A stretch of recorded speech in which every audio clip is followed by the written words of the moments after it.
البدع والأهواء، أهل البدع العقائدية وأهل البدع السياسية.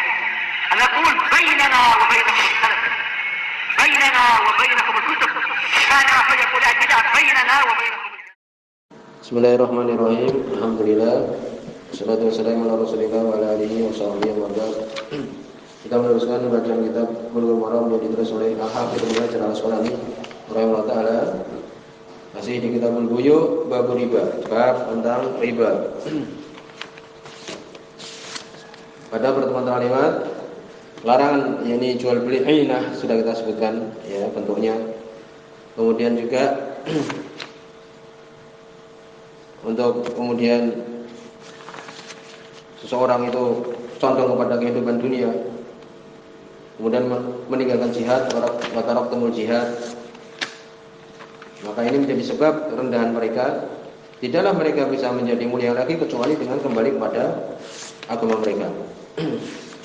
Kemudian juga dibahas yakni tentang yakni membeli emas dengan menggunakan sik, yakni cek, ya membeli emas kemudian dibayar dengan cek saja. Terjadi perselisihan para ulama.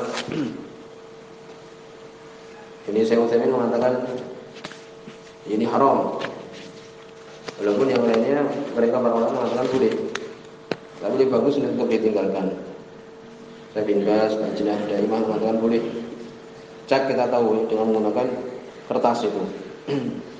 Dan insya Allah lebih bagus ditinggalkan. Cuma oleh Syekh Utsaimin rahimahullah taala dalilnya adalah tidak boleh alladzi akhadha syik, yakni mengambil cek, kalau hilang ceknya itu la raja ila alladzi atahu iyahu, bisa dia kembali kepada orang yang memberi cek tadi, kan itu. Tapi kalau membeli emas dengan uang, kalau hilang sudah uangnya, kan itu. Tidak mungkin kita kembali kepada orang yang tadi membeli emas kita ini, kan itu. Tapi kalau cek hilang ceknya, bisa minta pada orang yang beri tadi, kemudian dibuatkan cek lagi, kan demikian. Lebih bagus tinggalkan. Walaupun saya dibahas Lajnah Daimah mengatakan boleh. Kemudian berikutnya hadis nomor 828, masih di bab riba, tentang seseorang mengambil upah dari memberikan syafaat. Bahkan Nabi Umamah radhiyallahu anhu dari sahabat Abu Umamah radhiyallahu anhu. Hadis ini dhaif, di situ ada Ahmad bin Lahiyah dhaif, tetapi ada penguatnya. Jadi sanad ini dhaif. Ada penguatnya disebutkan oleh Imam Abu Dawud.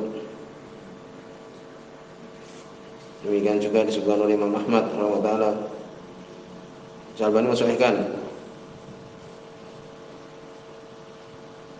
Disebutkan Muhammad bin Lahiyah dia dhaif.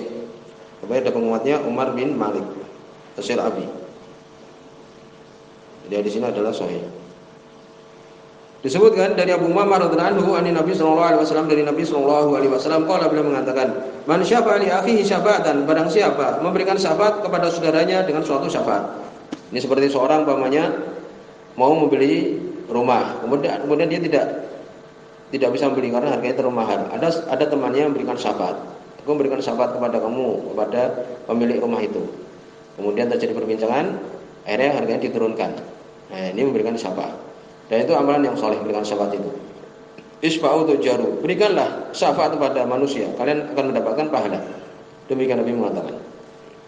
Barang siapa memberikan syafaat kepada saudaranya dengan suatu syafaat, fa'ahdalahu hadiyatan, kemudian dia mendapatkan hadiah, dihadiahkan kepada dia suatu hadiah. Ini tak kasih hadiah karena kamu memberikan syafaat. Faqabilaha, kemudian dia menerimanya. Faqad atababan aziman min abwabi riba, maka dia telah mendatangi pintu yang besar min abwabi riba, dari pintu-pintu riba. Tidak boleh, berarti melakukan perbuatan riba. Rawah Ahmad Abu Dawud, dikatakan oleh Imam Ahmad dan Abu Dawud wa bi isnadi maqal, dan di dalam sanadnya ada pembicaraan di rawinya, tapi tadi kita sebutkan ada penguatnya, sahih. Para ulama menggiring kepada makna apa? Sebutkan oleh Imam Sunani rahimahullah taala. Wa ma idza kana syafa'a fi amrin mubah, yani kalau syafaat ini perkara yang mubah, falalahu jaiz, maka ini boleh, mungkin boleh. Akhdul hadiyah, menerima hadiah.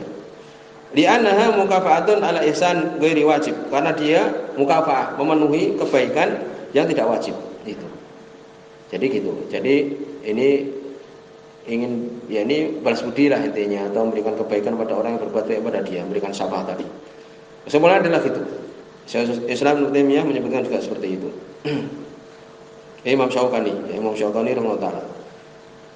Tetapi kalau syafaat yang wajib, umpamanya seseorang yang dia itu melihat kedoliman, ya dia wajib memberikan syafaat agar tidak didolimi saudaranya. Nah ini tidak boleh mengambil hadiah. Paham? Demikian juga syafaat yang dia itu haram. Syafaat sesuatu, ini seorang sudah diputuskan dia dihukum, kemudian dia meminta syafaat kepada hakimnya, jangan. Ya, maka ini tidak boleh. Jadi digiring kepada mana itu? Jadi hadis ini tadi, yaitu adalah syafaat wajib. Ya, wajib untuk menyingkirkan kedoliman pada seorang, kemudian dia mengambil hadiah, tidak boleh. Demikian juga ini syafaat yang haram juga tidak boleh. Tapi kalau perkara mubah boleh. Di situ dibahas oleh para ulama disebutkan dalam Sahih Bukhari, yakni syafaat atau hadiah yang diterima oleh umal, pekerja.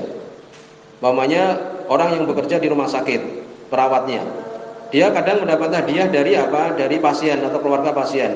Nah, ini tidak boleh. Kadang kan kalau diberikan hadiah, maka perawatnya ini dia melebihkan pelayanan kepada orang yang berikan hadiah. Yang tidak memberi hadiah dia telantarkan. Nah, ini. Jadi kalau umal, ya ini hadiah untuk pekerja, maka tidak boleh haram. Paham? Demikian. Kalau mungkin usaha dia sendiri, maka boleh. Jadi demikian insyaallah kesimpulannya. Berikutnya hadis nomor 829. Wa an Abdullah bin Amr, dari sahabat Abdullah bin Amr radhiyallahu anhu. Hadis ini hasan. Ya, ada hadis sahih seperti ini mudah kita. Karena memang pengetahuan tentang masalah hadis, hukum hadis itu penting sekali. Qala beliau mengatakan, dari Abdullah bin Amr radhiyallahu anhu beliau mengatakan, la'ana Rasulullah sallallahu alaihi wasallam ar-rashi wal murtashi. Rasul sallallahu alaihi wasallam beliau melaknat ar-rashi. Rashi itu adalah orang yang menyuap atau menyogok. Wal murtasi, orang yang meminta suap, itu menerima suap. Rawu Abu Dawud, diriwayatkan oleh Imam Abu Dawud, wa Tirmidzi, dan Imam Tirmidzi wa sahahu, disahkan oleh Imam Tirmidzi. Hadis ini sahih, hadis penting. Ini Allah melaknat orang yang menyuap dan menerima suap, meminta suap. Tapi dibahas oleh para ulama, ya, yang penting sekali. Kesimpulannya adalah kalau itu adalah hak kita. Ya, hak kita memang kita memberikan suap, memberikan uang kepada orang ya yang dia itu mamanya mendolimi kita. Kita kasih uang. Ya, untuk suatu yang menjadi hak kita. Maka ini bukan dikatakan suap, ini boleh. Ya. Sebutkan di sini oleh Imam Sunani, ya, ar-rashi itu adalah yang namanya pemberi suap itu adalah alladzi yabdulul mal liyatawassul ilal batil. Memberikan atau mengerahkan harta untuk mendapatkan sesuatu yang batil, nyogok, menjadi pegawai dan sebagainya. Diambil dari kalimat arisha. Risha itu adalah kabel, tali yang bersambung ke air, ya, di sumur itu. Jadi untuk mendapatkan sesuatu yang batil, menyogok untuk masuk menjadi pegawai atau semisalnya. Fala hadza badlul mal yatawassul ilal haq. Maka karena ini memberikan uang untuk mendapatkan hak dia, la yakunu riswah, bukan riswah. Paham? Itu sudah selesai. Sebenarnya ada itu. Ini sebenarnya saya mukbil juga memilih yang demikian. Demikian juga Shalih Ibnu Taimiyah. Ya, jadi kalau kita mempunyai hak kita memang, ya, kemudian kita memberikan uang kepada orang untuk mendapatkan hak kita memang, maka boleh. Ya, sebagian mencontohkan ada teman kita masuk penjara. Dia masuk penjara karena menikahi akhwat di bawah umur 12, semisal itu. Masuk penjara, kemudian dia ngasih uang agar keluar dari penjara, maka disebutkan boleh. Kenapa? Karena hak dia untuk tidak dihukum. Demikian, Allah alam. Demikian disebutkan. Berikutnya hadis nomor 830. Wa an Ibnu Umar radhiyallahu anhu, dari sahabat Abdullah bin Umar radhiyallahu anhu. Di sini sahih. Tafsir alaih. Qala beliau mengatakan, naha Rasulullah sallallahu alaihi wasallam. Rasul sallallahu alaihi wasallam beliau melarang anil muzabanah. Muzabanah telah lewat. Ya, di sini bukan lagi. Ayabi asamaru haitihi. Dia menjual buah yang ada di haid, di kebunnya. Haid itu tembok, yang di kebunnya. Menjual buah yang ada di kebunnya. Ingkana nakhlan, kalau dia berupa nakhl, korma. Bitamrin kailan, dengan korma yang sudah diukur 1 kilo atau 1 liter. Jadi yang di pohon dengan yang sudah ditimbang atau sudah dihitung dengan volume. Wa in kana karaman, kalau dia itu karman berupa karman itu juga korma. Ayyabi'ahu bi zabib, dia jual dengan zabib. Zabib itu anggur yang sudah Yang sudah dikeringkan. Kailan, dengan kail sudah dihitung. Jadi tadi korma yang belum ditakar, belum ditimbang dengan zabib, yaitu anggur yang sudah dikeringkan tadi, yang dia sudah ditimbang atau diukur. Wa in kana zar'an ayabi'ahu bi kail ta'amin. Kalau dia berupa zar', yakni tanaman secara umum, dia jual dengan makanan yang sudah ditimbang, sudah diukur. Nah, andalika kulli. Nabi sallallahu alaihi wasallam melarang semua itu. Muttafaqun alaihi. Di sini semua Imam Bukhari dan Imam Muslim. Di sini menunjukkan muzabanah tidak boleh. Ya, ini sajarah, sesuatu yang masih di pohon dengan sesuatu yang jahiz yang sudah jadi. Kenapa? Sebutkan jumhur ulama menyebutkan ilahnya adalah sebabnya kenapa haram. Ana ila tahrim fil muzabanah wal jahal bi tamathul, karena tidak diketahui permisalannya, masih di pohon, tidak tahu berapa hitungannya. Demikian. Oleh karena itu ya disebutkan di hadis nanti ya sebabnya adalah demikian. Ya nanti disebutkan di itu kandungannya menjadi kurang dan sebagainya. Dan berikutnya disebutkan di sini hadis yang hampir mirip, hadis nomor 831. Wa an Sa'ad bin Abi Waqqas radhiyallahu anhu, dari sahabat Sa'ad bin Abi Waqqas radhiyallahu anhu, hadis ini sahih. Kalau beliau mengatakan, sami'tu Rasulullah sallallahu alaihi wasallam, aku mendengar Rasul sallallahu alaihi wasallam, su'ila, beliau ditanya anistirai ar-rutab bitamr, tentang menjual rutab. Rutab itu korma yang masih belum matang sekali, itu enak sekali ya, dia masih coklat dengan kuning-kuning itu yang mahal. Jadi korma segar.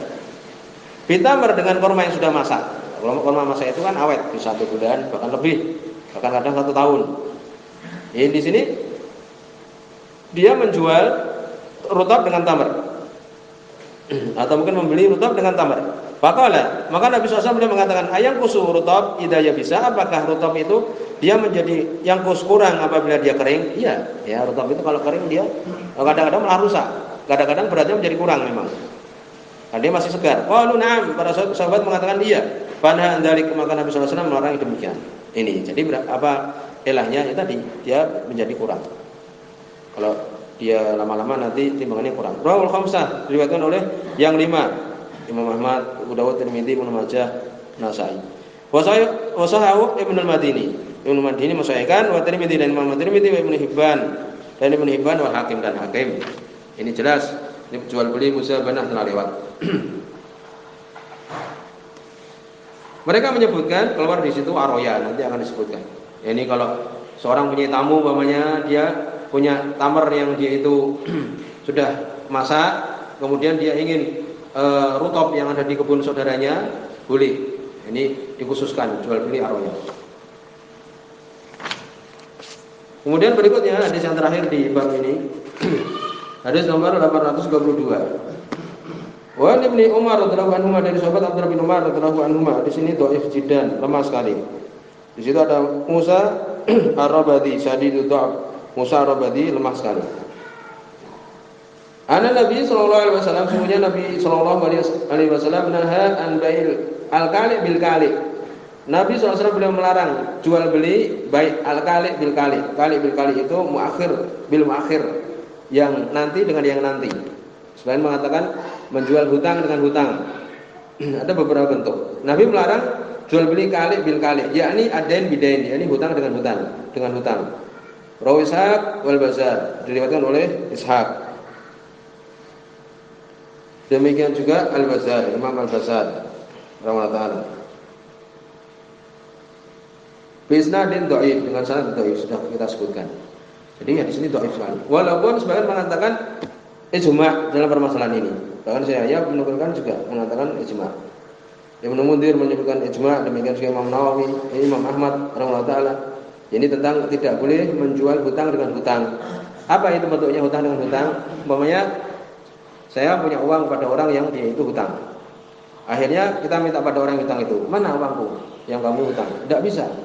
Akhirnya orang yang hutang itu bilang, sudah aku datangi temanku, aku jual hutangku pada orang itu.